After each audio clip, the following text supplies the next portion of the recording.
Outubro foi agitado na Espanha.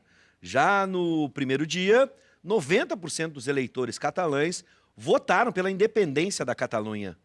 No dia 27, os legisladores locais aprovaram um processo constituinte, interpretado como uma declaração unilateral de independência. Em contrapartida, o governo espanhol aprovou uma medida excepcional de intervenção no governo catalão.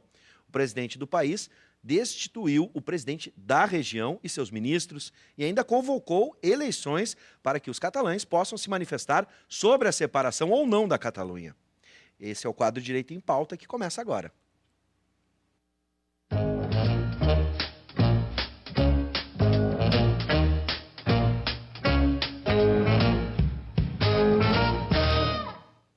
O presidente catalão destituído, os 4 membros do seu governo são investigados por rebelião.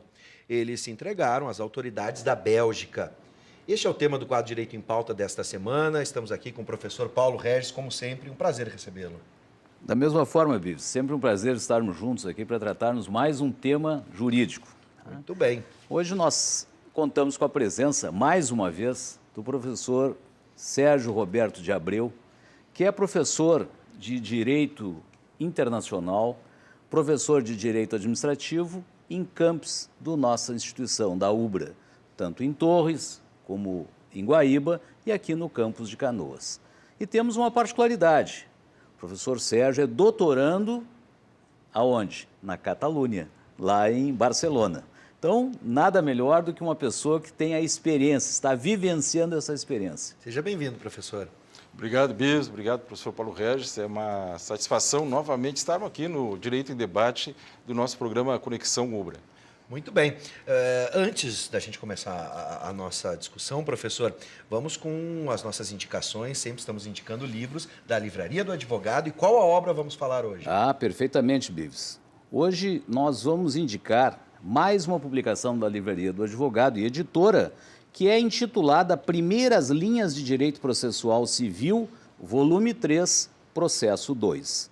Da autoria de vários e consagrados professores de universidades do Rio Grande do Sul, cuja coordenação da obra foi realizada pelos professores Luiz Alberto Reichel e João Luiz Kuczynski Foster.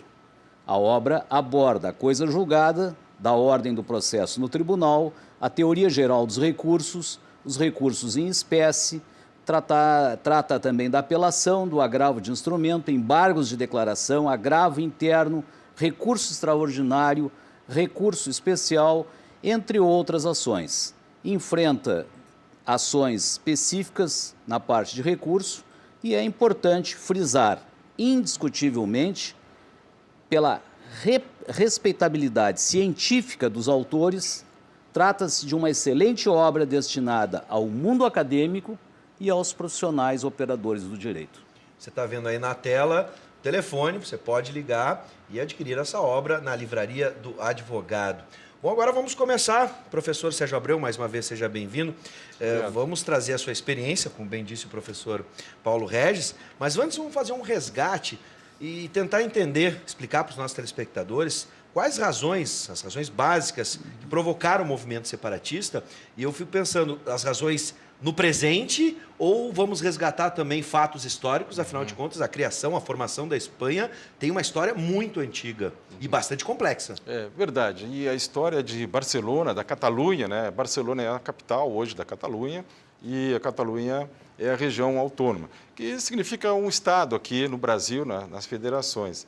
Mas é uma história muito rica, porque já lá na Idade Medieval, no início meados da Idade Média, né, no século XI, Barcelona era um condado e os seus nobres, os seus descendentes da nobreza de Barcelona, se uniram ao reino de Aragão, que é um reino maior, através de casamentos, né, dos nobres. Esse reino de Aragão ele se estendeu pela região, inclusive pela Itália, Sicília, Sardenha, toda aquela região, e isso promoveu um desenvolvimento econômico muito grande de Barcelona, porque ela se tornou um posto comercial, porque é à beira ali no Pacífico, no Mediterrâneo, né? E é um ponto de referência, tanto da Itália, de toda aquela região ali do continente que hoje é o continente europeu. Então, teve um desenvolvimento econômico bastante elevado, né? Então, ela já tinha uma autonomia, né? Então, naquela organização, tinha uma autonomia política, tinha a sua língua, que é o catalão, que é uma língua nativa, e tinha o seu desenvolvimento. Posteriormente, lá para o século XV, né, por volta de 1490, 92, um pouco antes, os reis de Aragão resolvem casar seus filhos com os reis de Castela, né, Fernando I e Isabel. E esse casamento leva a uma centralização do poder da Espanha para Madrid. E isso traz um isolamento político da região da Catalunha, especialmente de Barcelona. E mais, as grandes navegações com Cristóvão Colombo levou o comércio marítimo para o Oceano Atlântico. Então, houve um esvaziamento político daquela região e um esvaziamento econômico que teve muito impacto, e isso afetou muito a comunidade dos catalães. Isso levou aí uns 150 anos, mais ou menos, de opressão, ou seja, a centralidade do rei cobrando impostos, taxações, desprestígio político, levou que, aí já no século XVII, 1640, aproveitando-se de um conflito entre o rei, a Espanha e a França, quando o exército espanhol estava ali na Catalunha, para combater Luís XIII na França, os catalães resolvem, então, comprar uma briga com os espanhóis, para buscar garantir a sua autonomia e a sua independência. Isso leva 12 anos e eles acabam perdendo, não são vitoriosos. Então, ele é retomado aquele território pelo Reino da Espanha, mas fica aquele sentimento, né? Ou seja, eles não se agregam aquele sentimento com Madrid, com os espanhóis, fica um ressentimento. Aquele né? pertencimento. Claro. Bom, um pouquinho mais à frente, o que acontece? Há a chamada Guerra de Sucessão do Trono de Espanha, onde há um conflito entre o Reino da Áustria com o Reino da França. E os catalães eles se unem ao Reino da Áustria, que é a casa do Habsburgo. E os Bourbons, que eram os franceses, vencem. E aí vem uma retaliação. E essa retaliação vem com Filipe V, que assumiu o trono na Espanha, que era neto de Luís XIV, do rei francês.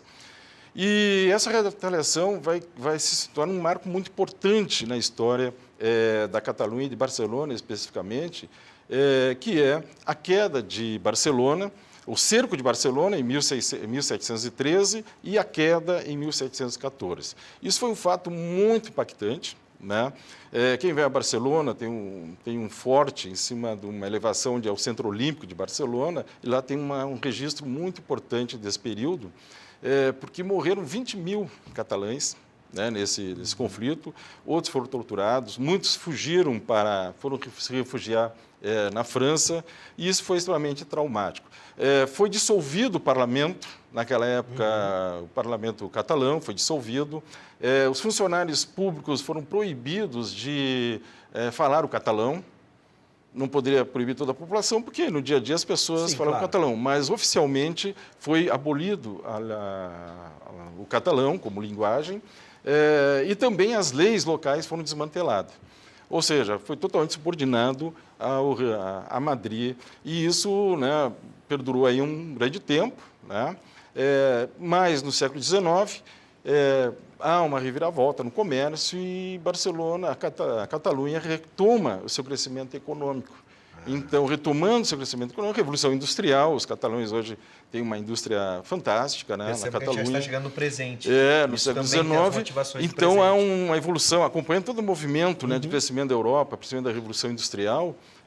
A Catalunha ela se posiciona muito bem nesse período, até pela sua posição mesmo, né, estratégica ali da Europa. Isso retoma aquele sentimento nacionalista. Ou seja, nós temos condições, nós temos a nossa língua, e reativa seus valores culturais, e vira o século com esses valores bastante fortificados. No início do século XX, então já mais próximo, aí pela década de 30, né, proclamada a Segunda República Espanhola, e a Catalunha recebe uma autonomia significativa, né, ou seja, na sua gestão.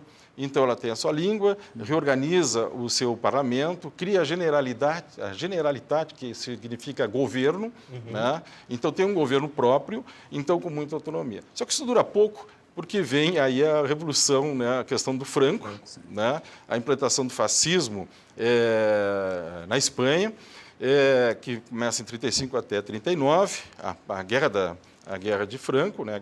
Isso é a Guerra Civil Espanhola, e a Catalunha, ela é resistência ao fascismo, ela é antifascista. Sim. Então, ela estava do lado dos republicanos. Isso lá em 1939 que Franco consegue dominar a Catalunha. E dominando a Catalunha, também, novamente, há refúgio para a França, muitos são mortos, torturados, né? Então, há todo um sofrimento do povo da Catalunha.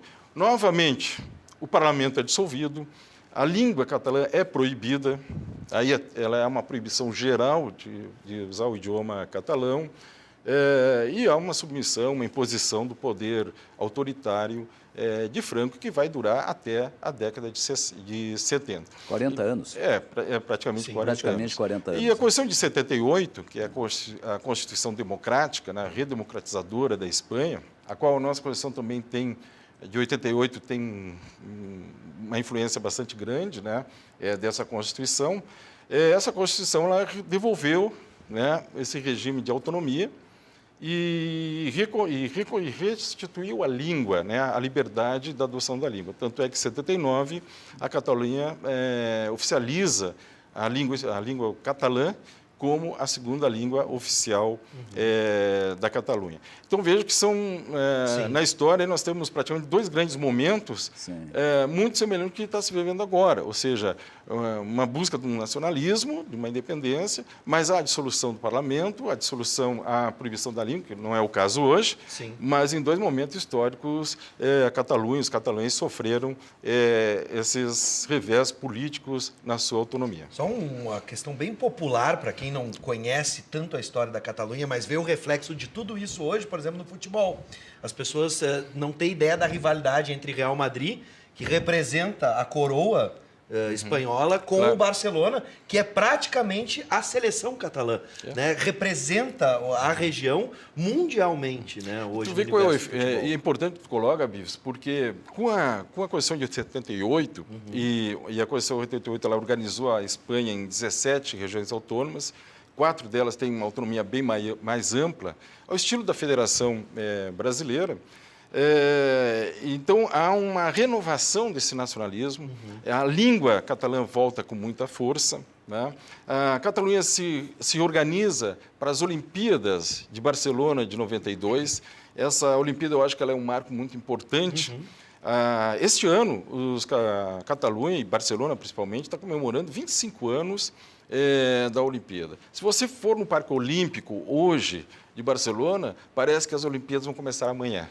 De tanto, não só de uma infraestrutura bem construída, que eles resolveram mostrar toda a competência para estruturar a Copa do Mundo, reorganizaram toda a cidade, a urbanização da sociedade, da cidade, os transportes públicos, construção de metrôs, e o Parque Olímpico ele se encontra hoje como um grande monumento intacto. E surge aí também o Barcelona, também vem nessa inspiração, nesse nacionalismo, nessa organização do nacionalismo, né, catalão, que tem essa dimensão importante.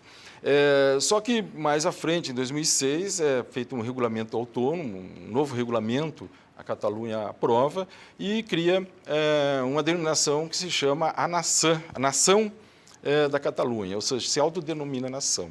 Esse termo é declarado inconstitucional pelo Tribunal Constitucional. Então, aí já começa uma disputa jurídica, né?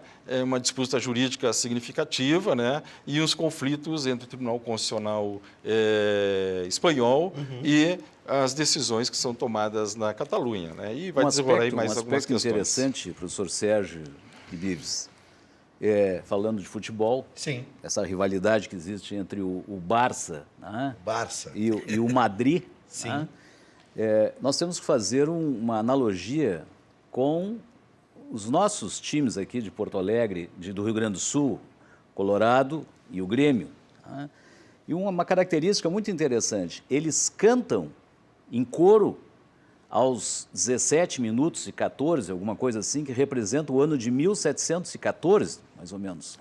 1614, 11 de setembro de 1614, sim, é a data da queda de Barcelona, né? Quando terminou, sim, aquele ano, né, de cerco, e ela se rendeu aí ao Estado espanhol. Então é a data nacional da Catalunha. Esse é o motivo porque eles cantam exatamente nesse horário. Cantam. E o que é interessante é que eles cantam, né, da mesma forma como nós cantamos aqui no Rio Grande do Sul o hino do Rio Grande. Sim. E é uma característica interessante para os nossos telespectadores. Em vários estados da federação, as pessoas não conhecem o hino do seu estado. E nós aqui nos nossos estádios de futebol cantamos o hino do Rio Grande. Sim. Interessante isso. Verdade. Mas eu queria tocar num outro assunto. A Europa não se limita a essa questão da Catalunha. Na própria Espanha, professor Sérgio, nós temos os Países Bascos. Os Países inclusive Bascos tiveram o ETA, né, com o terrorismo, né, que foi um momento muito crítico. Né? E na Europa, o Reino Unido também teve um movimento separatista. Na Itália, nós tivemos um movimento separatista também, na Sicília. Né? Então, não é uma novidade. Esses fatos, eles são recorrentes, eles acontecem e nossa perspectiva neste momento é visualizar as consequências desse quadro que a imprensa muito bem colocou nesses últimos, vamos assim, 40 dias, 45 dias. E aí, professor Sérgio, cabe uma pergunta e até uma interpretação para os nossos telespectadores. Os governantes que foram afastados pela presidência, a imputação se dá por 3 fatos: rebelião, sedição e malversação. Como é que se encara, como é que se interpreta isso na comunidade europeia? Porque a Espanha pertence à União Europeia. Que consequências jurídicas, já que eles hoje não estão mais na Espanha, eles fugiram, se autoexilaram para a Bélgica? Professor, por favor. É bem interessante acompanhar toda a história, né, da Europa, né? A Europa ela foi se preocupada por povos que vêm lá da antiguidade, que foram estruturando esses povos, e daí foram nascendo os estados. Em determinado momento esses povos se unem e em outros momentos politicamente eles se separam. É só ver as mudanças que houveram do século XIX para o século XX, quando termina a Primeira Guerra, depois na Segunda Guerra. Mas recentemente, na década de 90, a questão da Iugoslávia, ex-Iugoslávia, que separou e se dividiu em 6 estados. A Tchecoslováquia também, que ora se une e agora se separa novamente, o povo tcheco e o eslovaco. Então, né, são 2 comunidades com tradições, raízes. Então, existem esses movimentos. E existem os movimentos mais recentes, né? A questão dos Países Bascos, né? Mas isso houve uma solução política negociada. Porque nos Países Bascos o primeiro movimento foi um movimento armado, né, terrorista, né, com uso do ETA, né, o uso da força, né, que era o ETA, né, também o IRA, no caso da Irlanda, né, mas era uma política através do uso da força, de armas, da violência. Esses movimentos eles serenizaram e houve uma pacificação, no caso da Espanha, através do ambiente político. Então, se conseguiu fazer a mesa política e manter a integridade da Espanha. Mas se mantém esses outros movimentos. Na própria Itália também, o norte da Itália, hoje tem um movimento muito forte. Né? A Escócia agora a Escócia também tem, foi feito o Reino Unido era plebiscito, e a questão da Irlanda. Teve um plebiscito. Escócia. Então tem muitos movimentos, né? E o que preocupa para alguns analistas é justamente essa possibilidade de uma ampla fragmentação. Né? Uma ampla fragmentação. Então, isso poderia ter efeitos econômicos, né? Políticos bastante diversos. Até porque hoje a Europa ela conseguiu, na segunda metade do século XX, criar a União Europeia, a Comunidade Comum Europeia, criar a livre circulação, né? Uma moeda única. Né? O que me chama a atenção é isso, sempre a questão econômica. Quando o professor falava sobre a história da Catalunha, a gente viu diversos momentos de apogeu econômico da região. E me parece que frente à crise, a Espanha passou por uma crise há uns 10 anos atrás, uma crise de emprego muito forte. E a gente vê esses movimentos atrelados a O PIB catalão é superior ao da Espanha. Exatamente. O PIB de Catalunha ele é superior de Madrid, né, da Barcelona. O PIB mas de Barcelona comparativamente é maior que de Madrid. E claro que essa questão da recessão econômica na Europa, que teve agora o final até começou aí pelo 2008 e agora já começa a ter um enfraquecimento, né? Essa crise econômica, ela foi também um fator também importante, né, nesse movimento na Catalunha, porque o que os catalães colocam muito é que o governo central, né, ele recolhe muitos impostos. Há mais um fluxo de recursos da Catalunha para Madrid do que a devolução. E principalmente na infraestrutura, que Barcelona não tem recebido investimento em infraestrutura, por exemplo, o trem Velozes, que primeiro foi colocado em outras regiões que não tinham um potencial econômico tão importante, para depois essas infraestruturas chegarem em Barcelona. Professor Sérgio, e essa questão da responsabilização desses governantes que hoje estão na Bélgica, como é que como o direito internacional, especialmente a União Europeia, vai solucionar isso? Quais as regras que terão que ser observadas? Tem várias implicações nesse processo, né? Uma é a questão da independência, ou se fosse declarada, ela foi declarada, mas o reconhecimento como um Estado, essa separação. Sim. Mas no momento ainda político internacional, se está muito avaliando um pouco a distância, esperando como vai ser o movimento dentro da própria Espanha. Sim. Como é que o governo, então, está se apostando como o governo de Rajoy, né, vai conduzir o primeiro-ministro espanhol como se fosse um assunto interno. Como é que eles resolvem isso, né? Claro que tem as imputações, porque houve vários descumprimentos a ordens judiciais, né, principalmente do Tribunal Constitucional, que vem há horas mandando informações e determinações que não foram cumpridas pelo governo catalão.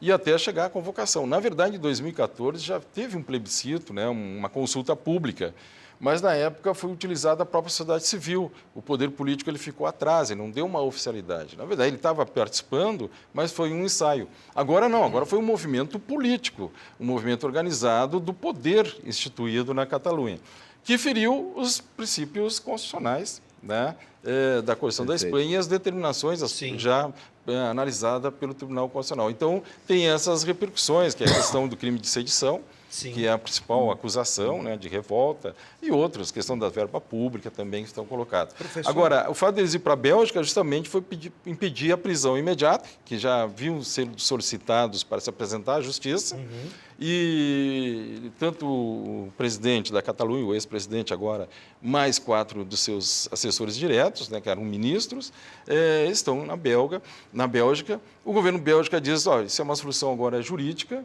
que é a questão do pedido de extradição. Aliás, já há um pedido de mandato de prisão europeu, que já está na Bélgica, e já está cumprindo, e aí, consequentemente, pedido de extradição. Professor, eu preciso atender agora aqui o nosso telespectador, o Ronaldo Ferreira, acadêmico de Ciências Sociais da UBRA Gravataí. Olha só. Nosso colega, seja bem-vindo, Ronaldo.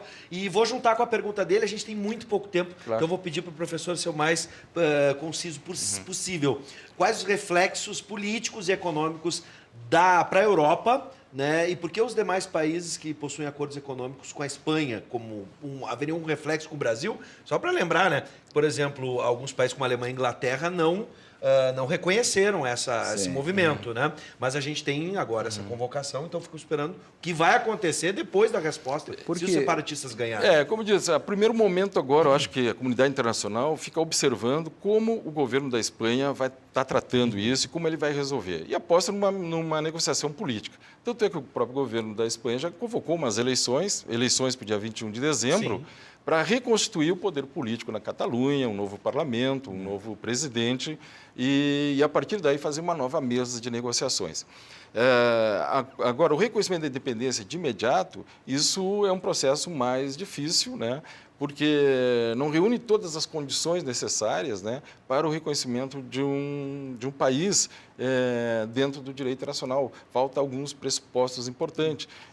Então, por isso que a comunidade internacional aguarda. Mas, em termos de relações internacionais, as coisas podem mudar de acordo com as estratégias políticas do governo espanhol foram adotando. A própria Constituição brasileira, se nós olharmos para nós, para o Estado brasileiro, nós temos uma ferramenta constitucional que impede que os Estados possam se separar. Sim. Então, isso também existe na Espanha e, por isso, a questão de observância da Constituição. Por mais que se tenham plebiscitos aqui realizados há pouco agora. O Brasil, a federação é uma cláusula pétrea, então não se pode claro, mudar a federação, e a previsão de qualquer movimento de desfazer a integridade territorial brasileira, no caso uma independência, é possível de dar interdição federal, que é um mecanismo que foi utilizado na...